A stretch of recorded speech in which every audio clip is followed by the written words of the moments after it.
The Celtics bounced back after a two-game losing streak, beat the Miami Heat 129-116. We got a lot of big-time performances from a lot of players across the roster. All of that in just a moment. Jaylen Brown with the flush. Tatum the drive. Tatum the finish. It is banner 18. The mission commanded is mission accomplished. They needed a win badly after starting the season 0-3. They don't want to have another three-game losing streak. And after dropping games against the Milwaukee Bucks and then the Detroit Pistons, the Celtics had the Miami Heat coming to town on the second night of a back-to-back without Tyler Hero, without Davion Mitchell. So this should have been a pretty winnable game. And it was a slow start, getting killed on the glass, just kind of a slow start in general, but they totally turned it around in the second half. Powered by Derrick White, who had another monster game here, 33 points for him, also had 9 three-pointers, 4 blocks, 6 assists, 5 rebounds. He really carried the Celtics offense through a pretty difficult couple of quarters here before everybody else got it going. So big shout out to Derrick White, but this was a game that had a lot of players' tentacles all over it. You know, Jaylen Brown did not come out to the best start. He finishes with 30 points, 9 rebounds, and 7 assists. I mean, a near 30-point triple-double. Hugo played the most minutes that he's ever played in his NBA career, 29 minutes. He finishes with 10 points, 8 rebounds, 2 steals, a block, and just totally changed this game defensively. And then Sam Hauser, who rolled his ankle in the last game and was on the injury report as probable, didn't finish that game, comes out of a season-long shooting slump and hits 5 threes on 6 attempts, including 4 in the fourth quarter, which were so critical to blowing this game open. So from an individual player standpoint, this was one of those games where you just saw across the roster, a lot of guys got it going, but as far as what my takeaways are, the biggest thing that I felt watching this game is that this is the version of Derrick White that a lot of us expected we were going to see this season. And obviously that version of Derrick was not anywhere to be found. For the first couple weeks of the season, Derrick was just not himself offensively. In the defensive side, never wavered. The steals, the blocks, the deflections, the help side defense, like why they were a highly ranked defense to start the year, even though they had a lot of personnel changes and struggles. All that kind of ties back to Derrick White, who has just been pivotal for this team. Now the offense has come alive, and the Celtics are campaigning for Jaylen Brown, Derrick White, and Peyton Pritchard to be all-stars this season, which teams always campaign for a couple more players than what's actually realistic. And I don't think that Derrick or Peyton have much of a chance at this point, but considering the way they started the year shooting. But Derrick's playing like an all-star right now. Like tonight's game, he played like an all-star. Eric Spoelstra told Justin Turpin of WEI after the game, like, this is the most underrated player in the NBA. He just impacts winning in every way. And I do think that Derrick kind of has the Miami Heat's number for one reason or another. But the way that he's shooting the ball now, it just completely changes the entire landscape offensively for what the Celtics team is capable of. The blocks, the salvaged defensive possessions. He's just playing like the player that I think a lot of people expected to be taking a leap this season. That leap is now coming. It just came 6 weeks delayed. And I think sometimes we forget that it takes time to learn how to play with new teammates, to learn how to play a new role. And sometimes it's not even a reason for it. Sometimes you just are in a slump, right? Like I do think he was missing shots that he normally would make. But he's just completely back, all the way back at this point in the year. I do feel like every three that he takes now feels like he wants to shoot it. The key to knowing if Derrick White is feeling it is whether he's taking ill-advised threes, in my opinion. Like the threes that look ill-advised, the Steph Curry type, like crossing up his defender, pulling up for 3, hand in his face, and you're like, okay, that went in. How did that go in? And earlier in the season, he had a wide-open catch and shoot that wasn't falling. He just has it flowing now, and I think he's a very emotional player. He's talked about that quite a bit over the past few weeks and the past few years, and the emotions are all funneling towards productivity now. So he's not going to hit 9 threes every single night. Tonight's stat line had actually never been achieved by a Celtics player before. He had a pretty funny reaction. Here's what he had to say when he was presented with the stat line and asked about how he feels to be a part of Celtics history. Derrick, there aren't many firsts left to accomplish in Celtics history, but tonight you were the first player ever to have at least 30 points, 4 blocks, 4 assists, 4 rebounds, and 9 made threes. What does it mean to you that in your Celtics career you've been able to, in your time here, I know, kind of a long one, but in your time here to be able to just write your name in the Celtics record books? Yeah, I'm going to need to put that on something. First person ever to. No, that sounds crazy. I feel like the more stats you put into it, the less it means. But it is cool. It is cool to be the first. Fourth across the board is pretty solid. Yeah, but then you got to add the 9 threes. Probably had 1 turnover or something. Who knows? But yeah, it's pretty cool. It's always cool to be part of Celtics history. But jokes aside, it is really hard to make any sort of Celtics history when you are playing in a franchise that's had so many Hall of Famers, so many all-time greats. But the way that Derrick is playing basketball right now is kind of poised to set some of these records.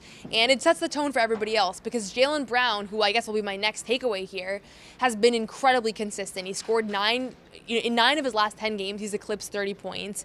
And tonight I just felt like he didn't have it to start. He had a couple of early turnovers. He just wasn't able to be as aggressive. He was getting doubled quite a bit and kicking it out to players who just weren't hitting shots. So he wasn't necessarily impacting the scoreboard as much as he has in recent weeks. He gets to the line 11 times and hits 10 of those attempts, which is great because obviously he had that bad free throw shooting performance against Detroit where he was 7 of 14.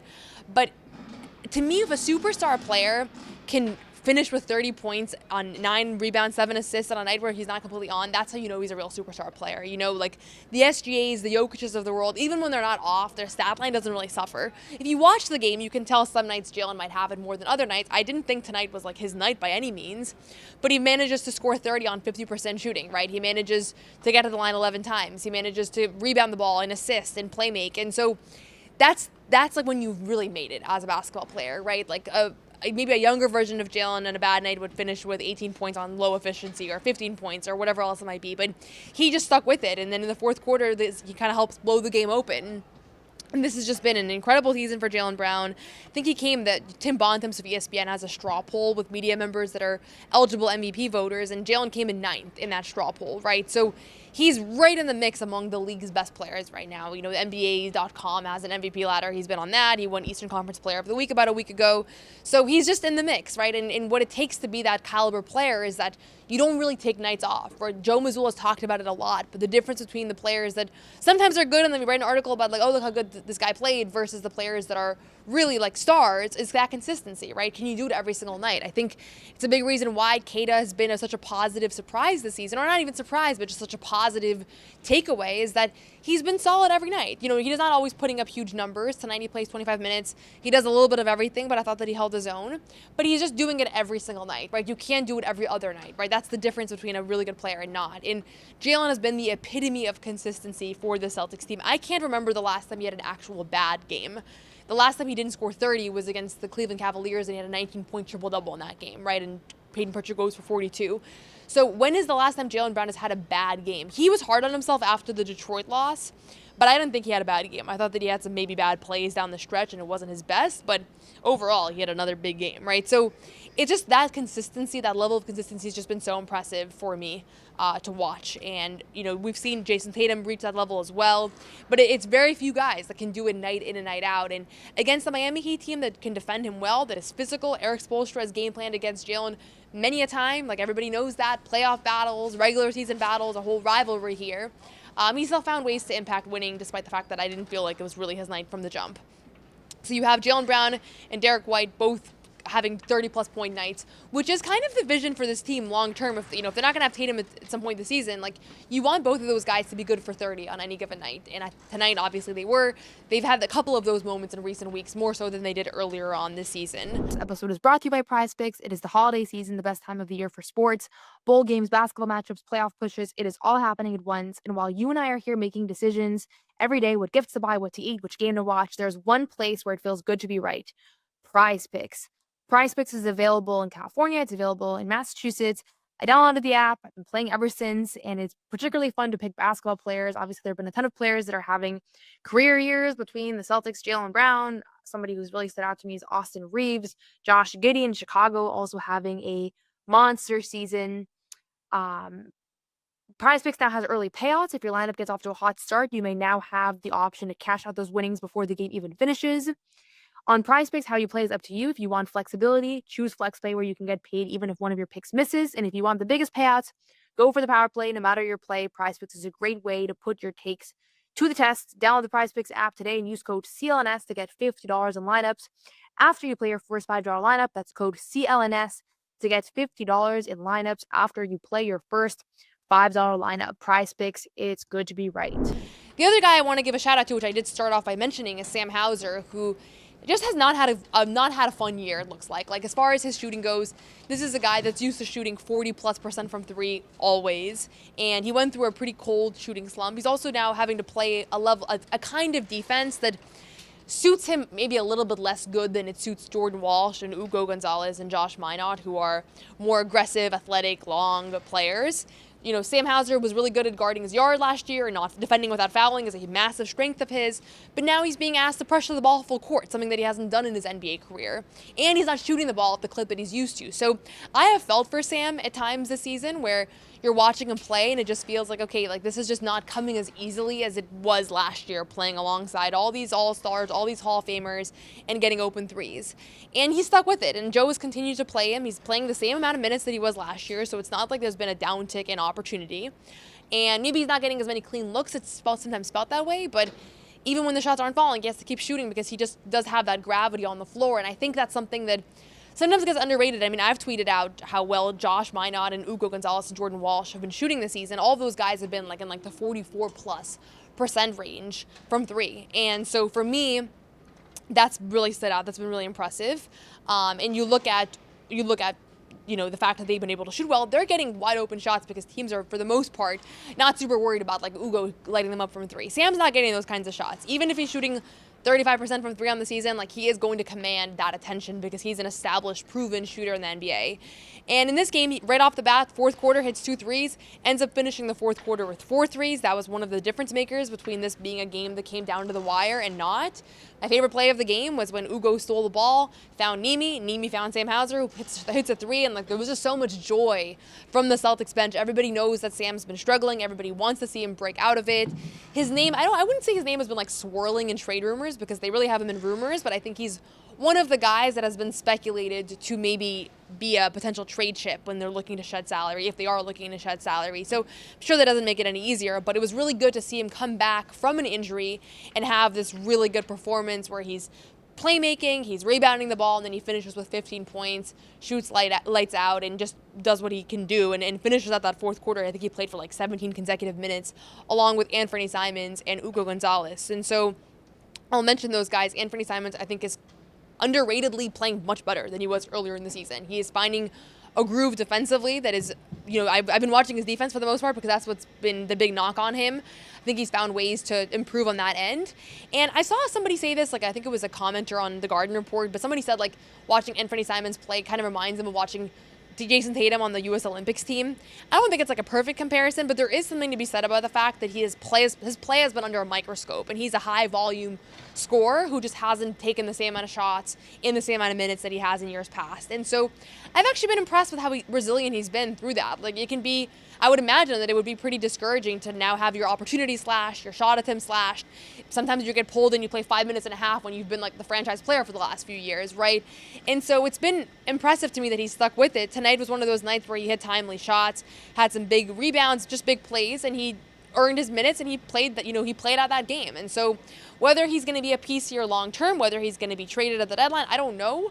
But regardless, you want to see guys, play their best basketball, whether for one reason or another. And I think he's starting to find a little bit of a groove here, even though it's not looking the way that maybe we expected it to look, where he's this on this heater dropping 25 a night, where I think some people had that vision for him. It's different. It's a different look, and part of that has been the result of having a different kind of opportunity. But it's been really impressive to watch nonetheless. And the last thing that I'm going to say, and this is the biggest story from this game, but we did do a whole other reaction video on that, so you can find that on the CLNS media channel as well.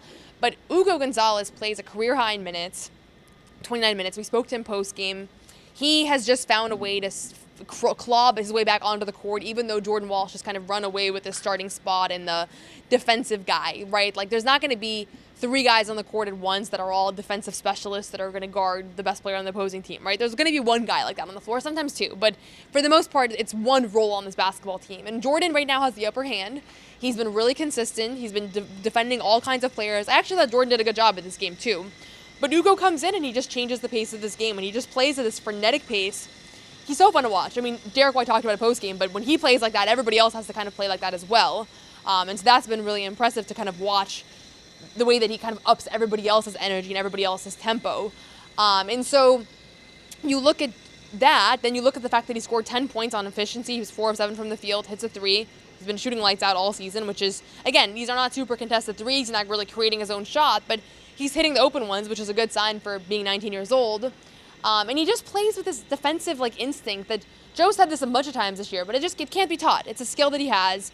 A lot of it does come from the fact that he comes from a professional background with Real Madrid, which is not not the background that other rookies come in with. He was already a pro. He was already playing with Hall of Famers and high-level basketball players. But tonight was his night, and Joe has been willing to go with whether it's Josh, whether it's Jordan, whether it's Baylor, or whether it's Hugo. He doesn't care about the pecking order or who's been good in recent weeks. He's gonna go with the quote-unquote hot hand. And I asked him, he said early on that he could tell that it was Hugo's night, whether he was guarding Khalil Ware or whether he was guarding Bam. He just did a really good job, and so he stuck with him, and he plays 29 minutes, and he impacts the game, and he's the post-game locker room interview. You can check out his full comments on CLNS Media as well. But this was just the Hugo game, and I think we're just scratching the surface of what this guy is capable of. We're scratching the surface of what he might look like in 3-4 years down the road. So it's been super fun to watch. I love watching him play. I love watching Jordan play. I love what the season has become. They're 16-11. It hasn't been perfect. A couple of disappointing losses to the Jazz, the Nets, the Bucks, but for the most part, they have not been playing with their food, and the games that they should be winning, like tonight's game against Miami, they win. And they've had some really impressive wins that I didn't foresee, like the Knicks win and the Pistons win on Thanksgiving Eve. So it's been a really fun season, a lot of reasons why, but big shout-outs to Derrick White, who's turned a corner here and is looking like a legit all-star player, Jaylen Brown, who has just been everything you could have hoped for and more. And then the young guys, whether it's, sometimes I sit here and I talk about Josh, sometimes I talk about Jordan. Tonight was the Hugo game, and it's honestly the most exciting to talk about Hugo because of how young he is, but certainly everybody's had their flashes of potential. So that's it for now. We'll have more coverage after the Toronto Raptors game. Celtics will look to make it 2 wins in a row and improve to 17-11. Obviously had a nice little battle against the Raptors a couple weeks back. They'll look to kind of continue that success. So you can check out the full press conferences. Joe Mazzulla spoke, Derrick White after a really kind of historic night here in Boston, and Hugo Gonzalez. All that on our channel, and you can check out our post-game coverage as well.